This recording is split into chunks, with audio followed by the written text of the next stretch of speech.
When Eleanor Brooks signed the lease renewal for her small apartment above Maple Street, her hand trembled slightly. Not because of her age. Not because of the arthritis that visited her fingers every winter. But because, for the first time in her 70 years, she had written down something that wasn't true.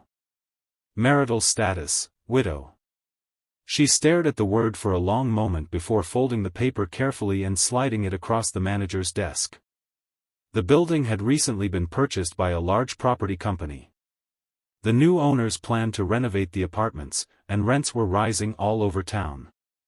Current residents who qualified for the Senior Stability Program would receive protection from the increase. Widows and widowers received additional priority. Divorced tenants did not. 23 years had passed since Eleanor's difficult divorce. Long enough for the sharp edges to soften. Long enough to forgive, mostly. But not long enough to erase the quiet embarrassment that many women of her generation still carried. Widow sounded gentler than divorced. Widow invited sympathy. Divorced invited questions. And Eleanor was tired of questions. She had lived in apartment 3B for 18 years. Every corner held memories. The kitchen window where she watched spring rain. The bookshelf her father built by hand. The faded yellow curtains she had sewn herself during the summer of 1989. Leaving felt like losing another piece of her life. So she told a small lie. And every evening afterward, she carried its weight alone. She watered the plants in the hallway. She checked on Mrs. Parker in 2A after doctor's appointments. She baked banana bread for new neighbors. Kindness came naturally to Eleanor. Dishonesty did not. Months passed. Then one Thursday afternoon, a black sedan pulled into the parking lot. A tall man in his early 50s stepped out wearing jeans instead of a suit.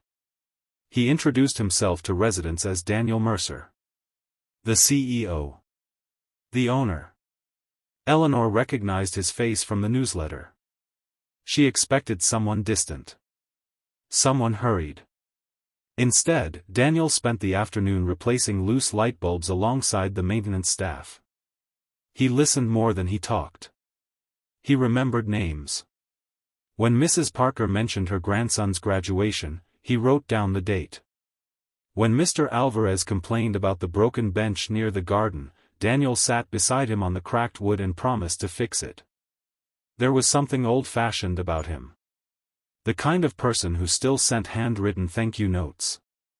The kind of person Eleanor remembered from her childhood. Back when neighbors borrowed sugar without embarrassment. Back when people stayed on front porches until the streetlights came on. A week later, Eleanor found a letter slipped beneath her door. Please stop by the office when convenient. Her stomach tightened immediately. She already knew. The records department had discovered the discrepancy while updating files. For 2 nights, she barely slept. She rehearsed explanations. Excuses. Apologies. On Monday morning, she walked slowly downstairs carrying a folder of paperwork she wasn't sure she would need. Daniel stood when she entered. Ms. Brooks, he said gently. Thank you for coming. His office surprised her. No expensive artwork. No polished executive desk. Just family photographs, a coffee maker, and a framed picture of an old farmhouse. Daniel motioned toward a chair. You've been here 18 years. Yes. And according to your neighbors, you practically run the building. A nervous smile crossed Eleanor's face. I just try to help. He nodded. Then he opened the file. The information on your application wasn't accurate. There it was. The truth sitting quietly between them. Eleanor folded her hands together. I'm sorry. Her voice cracked. She took a slow breath. I know what I did was wrong. Daniel didn't interrupt. So she continued. When I got divorced, people looked at me differently. She stared down at her wedding ring, worn on her right hand now. Not everyone, of course.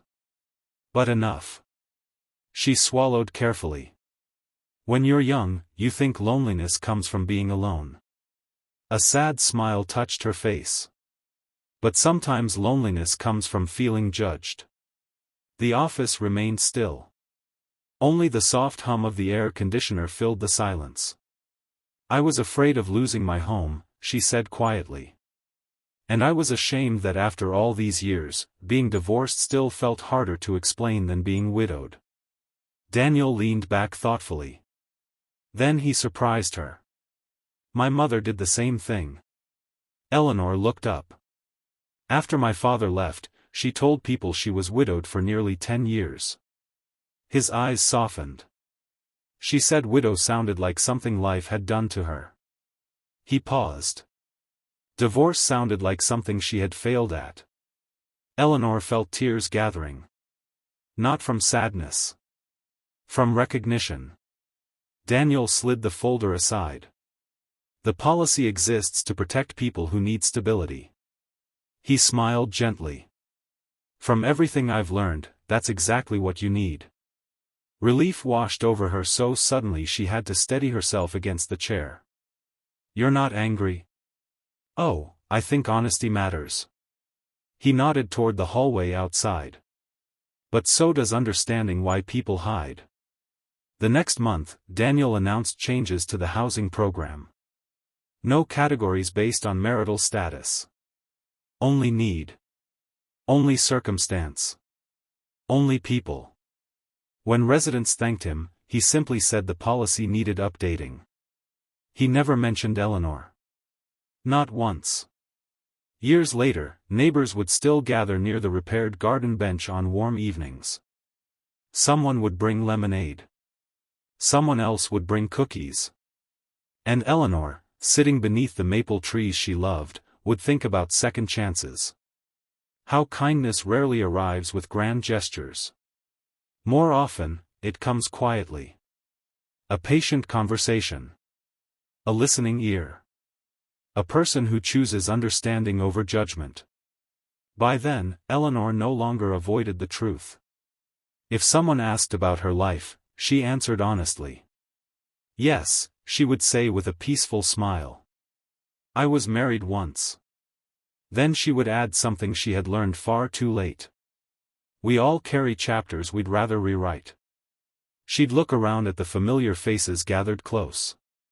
But when people offer grace instead of criticism, those chapters stop feeling like endings. The evening light would settle softly across Maple Street. Someone would laugh. Someone would share an old memory. And Eleanor would feel grateful for the simple miracle of being fully known. And still welcomed home.